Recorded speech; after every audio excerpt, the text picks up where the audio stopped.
प्यारे दोस्तों, अस्सलाम वालेकुम। आप देख रहे हैं इरफानी नेटवर्क यूट्यूब चैनल और मैं हूं मोहम्मद इरफान झारखंड। दोस्तों, आज इस वीडियो में आपको अल्लाह पाक के कैसे करिश्मे के बारे में बताने वाला हूं, जिसको देखकर सुनकर यकीनन आपको विश्वास नहीं होगा, आपके होश उड़ जाने वाले हैं। जी हाँ दोस्तों, आज के वीडियो में मैं बताने वाला हूं कि कैसे 100 सालों के बाद एक इंसान फिर से जिंदा हो गया।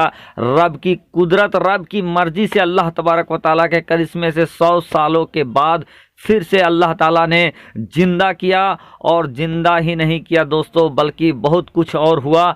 क्या है पूरा माजरा, क्या है वाकया, वो कौन थे जिनको अल्लाह तबारक व तआला ने मारने के बाद फिर 100 सालों के बाद फिर से ज़िंदा किया, यानी मौत के बाद फिर से 100 सालों के बाद से ज़िंदा कर दिया दोस्तों।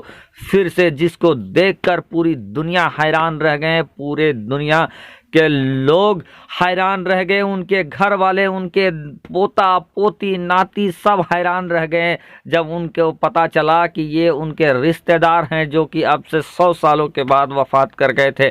लेकिन उसको जिंदा देखकर सब हैरान हो गए, सब परेशान हो गए। लेकिन प्यारे दोस्तों, अल्लाह की मर्जी, अल्लाह की कुदरत में सब मुमकिन है। एवरीथिंग इज़ पॉसिबल फॉर अल्लाह।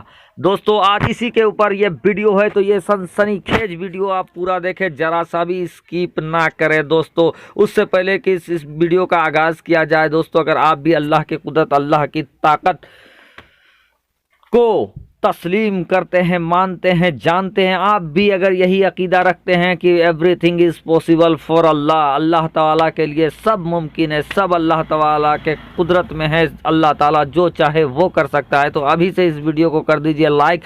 साथ ही साथ दोस्तों, अगर आपने पहली बार मेरे यूट्यूब चैनल इरफानी नेटवर्क में विज़िट किया है, इस वीडियो को देख रहे हैं अगर आप, तो जल्दी से मेरे चैनल को कर लीजिए सब्सक्राइब। साथ ही साथ बेल के बटन को कर दीजिए ऑन और ऑल नोटिफिकेशन के ऑप्शन को दबा लें। प्यारे दोस्तों, वो ज़माना बनी इसराइल का ज़माना था। जी हाँ, बनी इसराइल के ज़माने में बनी इसराइल के एक नबी हज़रत उज़ैर अलैहिस्सलाम भी थे। जी हाँ दोस्तों, आप और हम उलमाए कराम से हमने हज़रत उज़ैर अलैहिस्सलाम को सुना है, उज़ैर अलैहिस्सलाम के बारे में जाना है। दोस्तों, हज़रत उज़ैर अलैहिस्सलाम को अल्लाह तबारक व तआला ने 100 सालों तक मुर्दा रखा और उसके बाद फिर ज़िंदा कर दिया।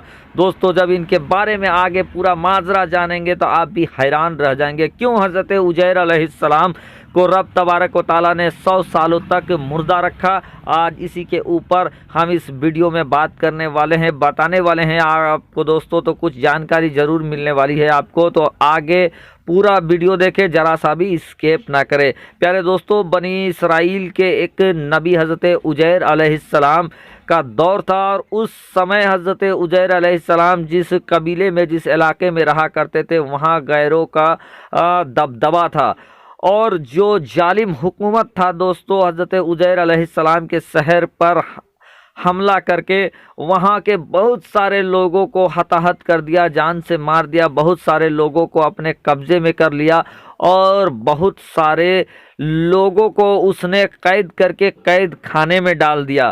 प्यारे दोस्तों, जिन लोगों को कैद खाने में डाला गया था उनमें से हज़रत उज़ैर अलैहिस्सलाम भी थे। दोस्तों, हज़रत उज़ैर अलैहिस्सलाम जिस शहर में रहते थे, उस शहर को उस जालिम बादशाह ने पूरी तरीके से निस्त नाबूद कर दिया, तहस नहस कर दिया। बहरकैफ दोस्तों, हज़रत उज़ैर अलैहिस्सलाम को कैद में कर लिया गया, और बहुत सालों के कैद के बाद अचानक किसी तरीके से हज़रत उज़ैर अलैहिस्सलाम उस कैद से बाहर निकलते हैं, और बाहर निकलने के बाद वो एक गधे में सवार होकर वो अपने शहर के तरफ जाते हैं। दोस्तों, जब हज़रत उज़ैर अलैहिस्सलाम शहर की तरफ आते हैं तो वो देखते हैं कि उनका शहर पूरी तरह से खंडर हो चुका है। उनका मकान, जो टूटी फूटी मकान सिर्फ मौजूद हो रहा है, लेकिन कहीं भी दूर दूर तक कोई इंसान नहीं है। और पूरे शहर के अंदर दोस्तों, उस कस्बे के अंदर जो दरख्त थे, बागान थे, पेड़ थे, वो फलों से पूरी तरह से लदे हुए हैं, पूरी तरीके से उन पेड़ों में फल लदे हुए, चूँकि उनको तोड़ने वाला, उनको खाने वाला कोई नहीं था। हज़रत उज़ैर अलैहिस्सलाम आते हैं वहाँ पे दोस्तों, और रब की बारगाह में हाथ उठाकर कहते हैं, या अल्लाह, इस शहर को इस तरह से बर्बाद किया गया है कि अब इसको कोई भी बसा नहीं सकता है, इसको कोई भी गुलजार नहीं कर सकता है। यानी कि उजैर अलैहिस्सलाम ये कहते हैं कि अब इस शहर का बसना मुमकिन नहीं है। दोस्तों उसके बाद हज़रत उजैर अलैहिस्सलाम अपने जिस गधे पर सवार होकर आते हैं उस गधे को बांधते हैं वही जगह पर, और जो फल थे उस फल को तोड़ते हैं। उसके बाद उनके पास मस्कीजा होता है, उस मस्कीजे में वो अंगूर का सिरका यानी अंगूर के रस का सिरका जमा करते हैं, बनाते हैं, कुछ पीते हैं और कुछ रख लेते हैं आइंदा दिनों के लिए। और उसके बाद हज़रत उजैर अलैहिस्सलाम देखते हैं कि यहाँ इस शहर को इस तरह से निस्तनाबूद किया गया है कि अब इसको बसाना मुमकिन ही नहीं है। वो एक पेड़ के नीचे अपने गधे को बांधते हैं और बांधने के बाद वो आराम करने के लिए लेट जाते हैं। उनका जो अंगूर का सिरका था मस्कीजे में वहीं रखा हुआ होता है, उनका गधा जो होता है वो वहीं रखा रहता है। बहरकैफ दोस्तों वो इंसान हज़रत उजैर अलैहिस्सलाम पेड़ के उस जगह पर आराम करने के लिए, सोने के लिए सो जाते हैं। लेकिन दोस्तों हज़रत उजैर अलैहिस्सलाम की मौत वहीं पर हो जाती है। उसी हालत में हज़रत उजैर अलैहिस्सलाम की मौत हो जाती है। और इस दौरान बहुत सारा वक्त गुजर जाता है, इतना वक्त गुजर जाता है दोस्तों कि उनके गधे की जिस गधे में सवार होकर हज़रत उजैर अलैहिस्सलाम अपने उस वीरान शहर में पहुंचते हैं उसकी भी फौत हो जाती है। उसकी हड्डियां निस्तनाबूद हो जाती है, चारों तरफ उसकी हड्डियां बिखेरी हुई होती है। और इस तरफ बहुत सारा वक्त गुजर जाने के बाद उसी वीरान शहर की तरफ से एक शासक, एक राजा अपने लश्कर के साथ गुजरता रहता है। उस राजा ने उसी शहर में अपना डेरा डंडी डाला और उसके बाद उसने उस शहर को फिर से रिक्रिएट कर दिया, यानी फिर से बना दिया और इस तरह से उस शहर को बसाया दोस्तों कि हज़रत उजैर अलैहिस्सलाम के ज़माने में जो शहर था, जिस तरह से गुलजार था, उससे भी बेहतरीन तरीके से उस पूरे शहर को उस शासक ने, उस राजा ने बसा दिया। और इधर दोस्तों ज़माना गुजरता चला गया और लगभग 100 साल गुजर गए। 100 साल के बाद फिर अल्लाह तबारक व ताला ने अपनी कुदरत से हज़रत उजैर अलैहिस्सलाम को ज़िंदा कर दिया। हज़रत उजैर अलैहिस्सलाम जब ज़िंदा हुए तो उन्होंने ये देखा कि उनके गधा जो उनके साथ था, जिस पे सवार होकर आए थे, उनकी हड्डियां इधर उधर बिखरी पड़ी है, लेकिन जो अंगूर उन्होंने मस्कीजे में जमा कर रखा था रस, वो रस उसी तरह से मौजूद है, लेकिन हड्डियां उनके गधों का हड्डियां हज़रत जुबैर अलैहिस्सलाम के गधे की हड्डियां बिखरा पड़ा हुआ है। दोस्तों गैब से सदा आती है कि जुबैर तुम कितने वक्त तक क्या कर रहे थे? तो उन्होंने कहा कि मैं सोया हुआ था। फिर पूछा जाता कितने वक्त तक आप सोए थे? तो वो हज़रत जुबैर अलैहिस्सलाम बोलते हैं कि कुछ वक्त के लिए हमारी आंख लग गई थी। फिर उनको बताया जाता है कि कुछ वक्त के लिए नहीं, बल्कि तुम 100 सालों तक मुर्दे थे और तुम्हारी गधे की हड्डियां देखो किस तरह से बिखरे पड़ी हुई है।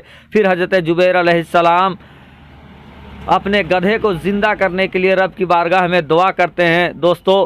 फिर रब की हुक्म से उनके गधे की जो हड्डियां बिखरी पड़ी थी, अचानक से रब की शान से, रब की कुदरत से उन हड्डियों में जुम्बिश होने लगता है, वो हिलने लगता है और फिर वो हड्डियां एक साथ उठकर एक जगह जमा हो जाता है, जिस तरह की गधे की हड्डी होती है।